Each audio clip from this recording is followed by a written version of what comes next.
I'm back. I'm just going to hop right into it.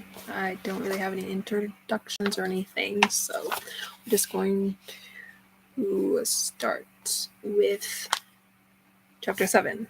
Yes. Alright. So this is chapter 7 of Gossamer by Lois Lowry. The woman shifted in her bed. Though it was late, she had been wakeful, troubled by the letter that had arrived in yesterday's morning mail. She had found it on the floor, just inside the mail slot, where it had been shoved through with an oil bill and a notice of half-price sale on tuna at the local grocery store. "Whatever is this?" she had said aloud, speaking as she usually did, to the dog. Toby had watched as she turned the envelope over and over in her hand. Then she had gone to the kitchen table, sat, and ripped it open. Now the letter, folded and returned to its envelope, was on the table beside her bed. Littlest could see it there in the moonlight. "Should I touch that?" she asked, then elderly, whispering. He had seen it too. No, it might be troubling. The woman stirred as if she had heard something. "Dissolve!" Then elderly commanded in a whisper. Littlest obeyed and concentrated on seeping her form into nothingness. It was very exhausting, but it worked. When the woman blinked herself awake in the moonlit bedroom, startled by a tiny sound, she saw nothing. They could still see her. They watched as she looked around, sighed, and plumped her pillow, and lay her head back down. She closed her eyes. After a moment, her breath was even and slow. She was asleep again. "Reintegrate," then elderly whispered, "and stay very still." Together they turned to their working selves, casting visible shadows in the moonlight. Littlest glanced with delight at hers and moved her arms up and down, making a sort of marionette of herself. She was not accustomed to shadows yet. Then elderly looked pointedly at her, and she blushed and stopped playing.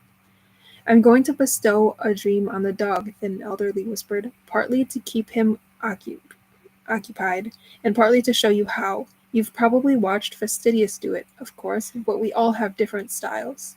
"She didn't like me to look," Littlest whispered in reply, "but I peeked." "You seem the kind who would peek," then elderly said, in an amused but slightly scolding tone. "What did you see when you peeked?" She fluttered up and hovered, and then I think she breathed into the woman's ear. It was hard to see. She got very close, but I think she breathed. Then elderly nodded. "It's the standard method. It's what she would have done. Fastidious is not very—" He hesitated. "Well," he said, "I shouldn't criticize, but she is not very creative." "I am very creative," Littlest whispered, and made a shadow picture of a duck with her small hand against the wall. "Sorry," she said. She stopped and folded her hands politely. "Stay quiet and watch," then elderly instructed. "First I center myself. Then I pull up the fragments I want to use, so they are right here, ready." "You know how to pull up fragments?" "Yes, I practiced in heap." "Good. Now, for a dog like this one, it is almost always food. I will hover near his head. Then I'll put up fragments regarding food and bestow them. Ears are the easiest way. But do you see the problem with the dog?" He pointed. Littlest nodded. She giggled a little, very quietly. "Hanging down ears?" she said. "Yes, many dogs have those. I will bestow through his nose instead. Actually, the nose is a dog's best entry. Watch now." He fluttered over close to the dog and hovered there. She could tell that he was centering himself, making himself calm and receptive. Then he quivered slightly. She knew he was pulling up fragments now. She had felt her own self quiver when she practiced the pulling up. While she watched, he leaned forward so that he was almost touching the dog's dark, moist nose. For a brief moment, she saw something like tiny sparks flicker from him. It reminded her of a time when she had been gathering touches near the fireplace, which she had earlier been aglow, warming the woman as she read in a rocking chair nearby. The fire was out, and the woman long asleep upstairs. But suddenly, as Little's head hovered nearby, a dark log had shifted and a tiny flurry of sparks had burst into a brief constellation. Watching thin elderly bestow a dream, she remembered that bright moment. Finished, he fluttered back to her side. They watched the dog. Toby's tongue quite suddenly emerged from his mouth and licked his own dark, whispering lips in satisfaction as he slept. He's dreaming now, Thin Elderly said, of food. I saw it go from you to him, Littlest said. Little sparkles, just for a second. Yes, it's visible for a second. Do the sparkles hurt, or maybe tickle? Thin Elderly frowned. Don't think about that. I suppose there's a moment's tickle. Ignore it. It's hard to ignore a tickle, Littlest said. Sometimes in heap if I'm near that plump one, what's his name? I forget his name. He likes to tickle me and... Thin Elderly looked sternly at her. She hung her head in apology for chattering. I'm going to let you try it now, on the woman, he said. Into her ear? Littlest asked. Hers don't hang down. Yes, flutter up there, center yourself. Pull up the fragments, you'll do the kiss, remember? She nodded. But how do I? It will just happen. You pull up the fragments and hold them there until suddenly you can't contain them anymore, and then it's like sneezing. Littlest realized in amusement. Shh. Sorry, she whispered. You're right, like sneezing. They'll just burst from you. Your job is aiming. I'm good at that. I flutter right to things. I hardly ever miss. Well then, here you go. Remember the sequence? Flutter up, hover, gather, then... You forgot center, he reminded her. Sorry, flutter up, I hover, I center, I gather, then I aim, and I hold and hold and hold until I sneeze. Stay bestow. Sneeze is rather crude. Littlest nodded. Bestow, she whispered. Here I go. Silently following the sequence exactly, Littlest one bestowed a dream for the first time. And there in the darkened bedroom during a dream that by morning would be forgotten, the lonely woman became a girl and was kissed by a young soldier. At dawn, she woke with a vague feeling of happiness.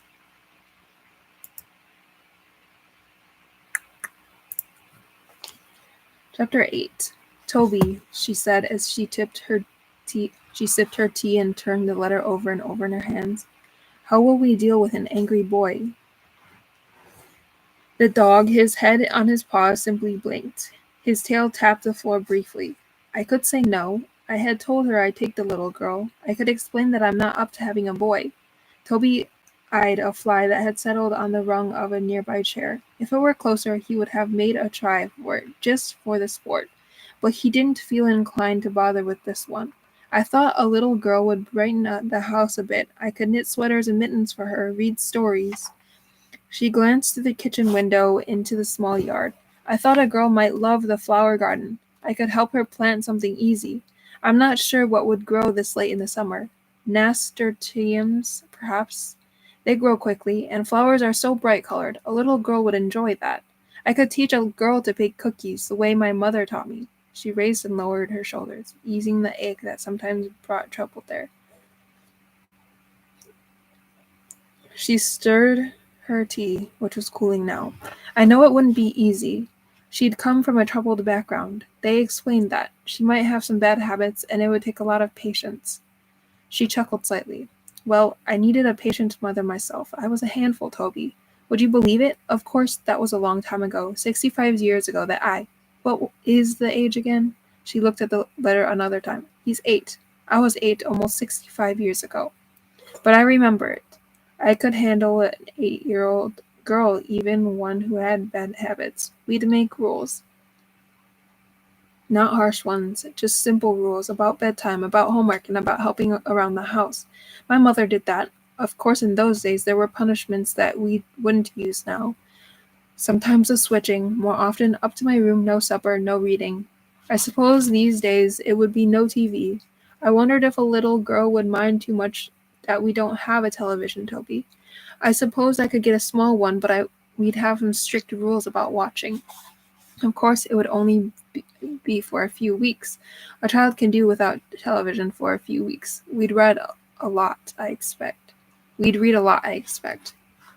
The woman glanced down at the dog and smiled. He was sound asleep. I'm talking to myself. Again. She took her teacup to the sink and began to wash the few dishes that were there. Bird feeder needs filling, she said, looking through the window to the place where it hung from the low branch of the gnarled apple tree. I could ask the boy to do something like that. It could be one of his chores. Carefully, he dried the cup and saucer and replaced them in the cupboard. She washed the spoon. I wonder why they described him as angry. What does an 8-year-old have to be angry about? She folded a linen towel in half and hung it neatly over the handle of the oven door. Time for a walk today, Toby. The dog lifted his head and then rose eagerly at the sound of the familiar word. He went and stood beside her, waiting for the leash which she had taken from the hook where it hung. His name is John, she told the dog as she leaned down to fasten the leash at his collar. He's an angry little boy named John, and we must be very patient with him. He'll be here Friday. Chapter 9. In the heap, littlest one, half asleep, heard one of the older dream-givers make his way to the place where thin elderly was dozing. She could hear them talking softly and perceived that the conversation was about her. She'll be fine, thin elderly replied to a murmured question. She's very clever. It's just her curiosity that interferes, but curiosity's a good thing, actually. It had been a fairly easy night. Most nights were easy, she found, now that she had gotten the hang of it. They went about collecting fragments by touching. She was good at that and enjoyed it. And thin elderly, now that he was in charge instead of Fastidious, had found untouched places. The dishes, for example. Fastidious had never once touched dishes. The woman's dishes, which had come to her from her own mother, were filled with important and meaningful fragments. Touching, littlest could perceive all sorts of things. A child, the women probably, though it was hard to tell for certain, sulking, seated alone at a table everyone else had gone, refusing to eat something. Carrots, Lilith thought. It was a sweet memory, despite the sulking, because the child's mother, she perceived, had eventually taken the hated carrots away with a smile. With her gentlest touch, Littlest collected the child's petulant sulk and the woman's forgiving smile, a bib with an embroidered rabbit, and even the hand-painted flowers on a small blue plate. It would make a lovely dream, Littlest thought. She could combine it with the kitten she had collected from an old photograph and perhaps some remembered music that she had found in the piano. In a somewhat distant place, in another heap, a drowsy young dream-giver named Strapping was also thinking about dishes he had touched during his evening's mission. Strapping's territory, assigned as a kind of punishment, actually, because he had not been quite attended enough to his duties, was an apartment on the first floor of a dilapidated house that stood unattractively in a yard thick with weeds and cluttered with discarded, forgotten things. It was not a good assignment, not a location that lent itself to a happy dreaming, but he had groaned when he had received it. But they told him that he would be promoted out of it after a while if he learned to work diligently and without complaint. To his surprise, though, he became oddly fond of the unkempt apartment and its unhappy occupant, a thin, sad woman who lived there alone and lit one cigarette from the end of a previous one. During his night visits, he searched for pleasant fragments to touch and had found them, to his own surprise, in a folded sweater, a book left open, a broken seashell on a shelf, a badly framed snapshot of a small boy with a chipped front tooth. He brought those things to her, the memories they held, and gave them to her in dreams. Now and then she smiled in her sleep, and he felt that he had done a tiny, invisible good deed. Strapping had been surprised by the dishes, for he had been taught that dishes are thick with touchable fragments of happiness, pieces of birthday parties, holiday meals, families gathered at tables. But the woman's dishes, unmatched, stacked at random on an open shelf in her shabby, unclean kitchen, held only fragments of regret and sorrow. He found fear there as well, for although the dishes he had touched that night had been whole, they still contained fear fragments that involved smashing and breakage and tears and threats. No good dreams there. It was the stuff of nightmares, and he had finally turned away and left the kitchen, fluttering back to the small living area with its threadbare, filthy rug, and butt-cluttered ashtrays, and the outdated TV guide on a table ringed with stains. An empty beer bottle stood on the table beside a half-eaten sandwich, but Strapping ignored those things. He went once again to the painted shelf on the wall, to the seashell displayed there. It was one object that he enjoyed the most, for touching it brought a breeze shot through with sunshine, the tangy whiff of salt, a child's laughter pealing across the breeze, and cool foam on bare feet sinking into their own outline in gritty sand at the ocean's edge. Collecting all of that at once was weighty, but his strapping was strong. He touched the shell, smoothing his touch around its perimeter, gathering the fragments to bestow the woman once again with the dream she loved and needed most. This time, when he felt the shell, he felt, too, the sand-smudged hand of the child who had picked it up. He felt the warm, lint-lined pocket of the boy's shorts as he placed the seashell there with the others he had collected. Strapping gathered those things for the dream, so many things that he had become heavy with them and had to move slowly to the room where the young woman slept. As he leaned to breathe the dream to her, and felt the fragment, sand, sun, shell, foam, feet, pocket, salt, smile, all of them, began their slide of transfer, the slide that would culminate in the barely perceptible burst of sparkles. He received and added the name of the boy. He was John. Strapping fluttered back to watch her receive the dream. It was a part he enjoyed most, seeing the effect, the smile in the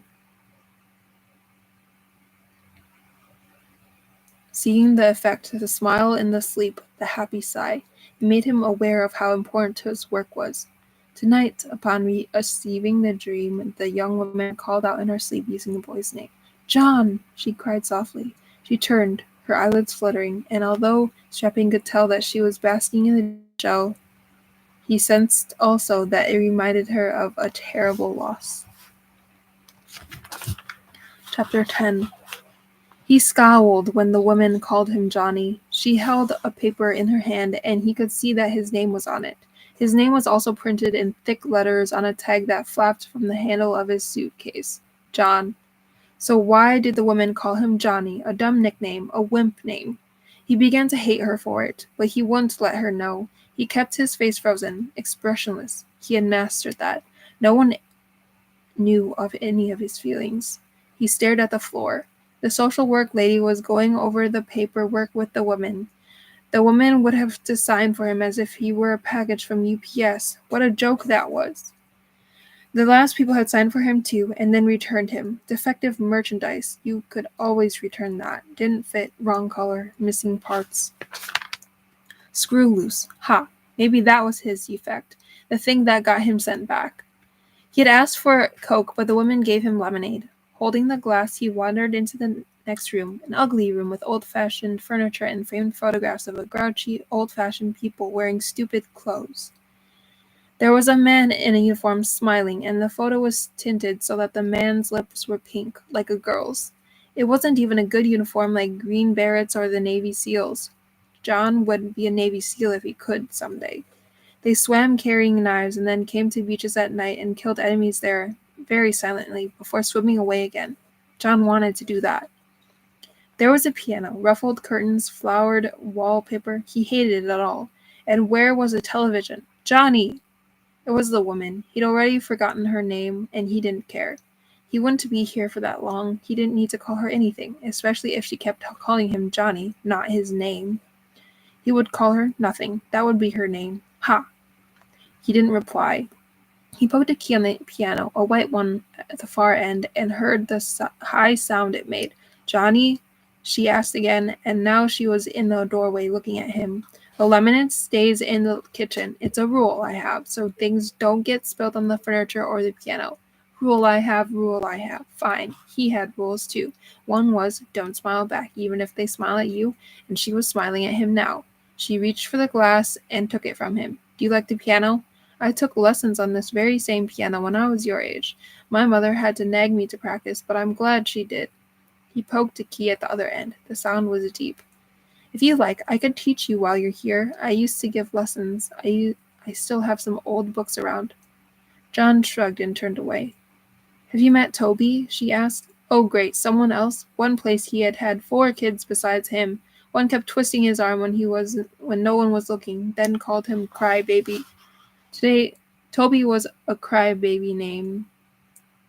He looked over then, thinking that, and saw that it was a dog, not even a real breed, not a Rottweiler or a Pit Bull or anything, just a mutt.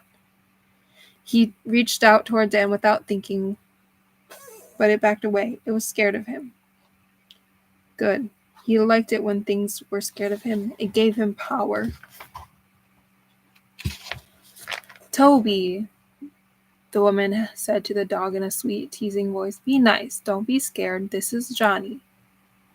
He glared at her. John, he said fiercely. Oh, I'm sorry. Here, John, he said to him, and reached into the pocket of her apron.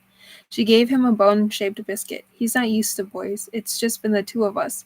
But give him that, and he'll be your new best friend. Then she turned and took the lemonade glass to the kitchen. The social work lady was at the door holding her briefcase and preparing the fake goodbye smile she always used when she left him someplace new. He didn't look at her. He looked at the dog. It stared back at him with big brown eyes. He had not been at the house with a dog before. John knelt. Here, he said, and held the biscuit toward Toby. Nervously, tentatively, the dog leaned forward. Its ears were upright, alert, its eyes on John's hand holding the treat. A pink tongue appeared. Just as the dog was about to take the biscuit, John pulled it away. He laughed harshly, and Toby looked confused. Thought you'd get it, huh? Thought I liked you? He spoke in a low voice so the woman wouldn't hear him. She was at the door, waving to the car the social work lady drove. It was a business car, and the city seal on its door.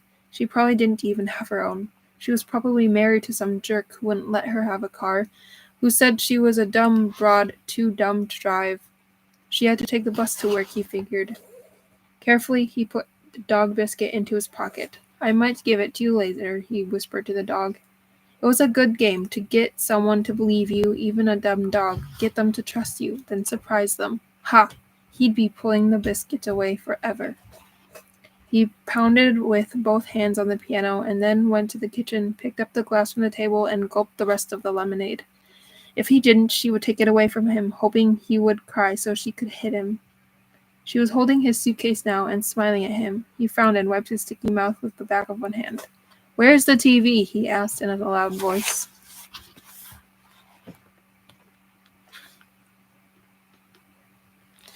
Chapter 11. Sinisteeds rarely sleep. No sprawled snoozing heap for them. They are a restless herd, these dark creatures who contain within them the most profound of all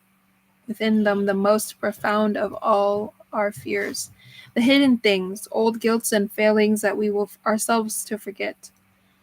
Their constant pawing and snorting is accompanied by an atmosphere of foul-smelling sweat, for they glisten with it. Energy is boundless. They toss their heads and flare their nostrils, tasting the air, searching for places where they will spew their loathsome holdings, waiting for deepest night, the time when infliction takes place. They are not bound by rules or limits as dream givers are. They prey on the most vulnerable. They have no mercy. And they were aware of the boy. They were making ready for the boy. Most Ancient called a meeting. The dream givers gathered early in the evening, before dark fully fell, before they went on their nightly work. A warning to you all, he announced. I dislike bringing this up. It's not something we like discussing, but I'm feeling some early warning stages, small tremors in the earth. I want you to be alert. A murmur rippled through the heap. Littlest one listened carefully. Around her, she had heard the s sound. The dream givers were saying the word under their breath. Sinisteeds. Sinisteeds. They're convening, Most Ancient said. I believe they have a victim identified. They've been on the prowl. Prowl? Trooper asked. Trooper was a large, muscular dream giver, forceful and decisive. I'd say rampage is the word for it. I had to deal with one quite recently. It inflicted a terrible nightmare on a young man in my assigned house. Did a lot of damage. I've been doing remedial dreams ever since. I've had some trouble as well, another voice said. Littles peered toward the back of the heap to the one who was speaking. It was Dowager, so precise always, speaking now in a clipped tone. I've been able to ward them off, but I've definitely felt some approaches. And I saw scorch marks on the wall of a bedroom. Scorch marks? Littles whispered in a questioning voice at the elderly who was beside her. What are scorch marks? I'll explain this later, he whispered back. Anyone else? Most Ancient looked around. Some heads nodded. A few hands went up.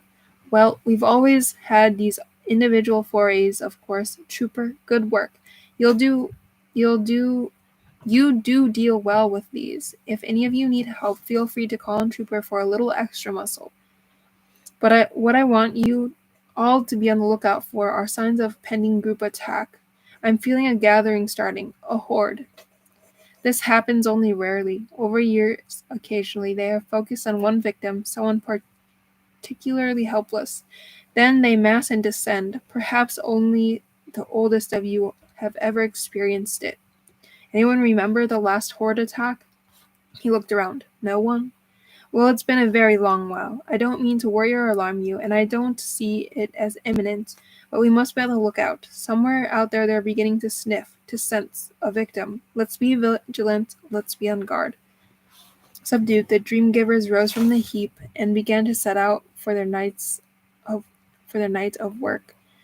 There are apprehensive murmurs among them. Littlest could hear the whispered sounds that meant some of them were still saying the name under their breath. Sinisteed, she whispered to herself, testing the sound of it. But then Elderly, looking down at her, shook his head in warning. He put his fingers to his lips. Chastened and a little nervous, Littlest reached up, took his hand, and held tightly to it as they set out. Alrighty. That is it for today. Guys, see you guys another night.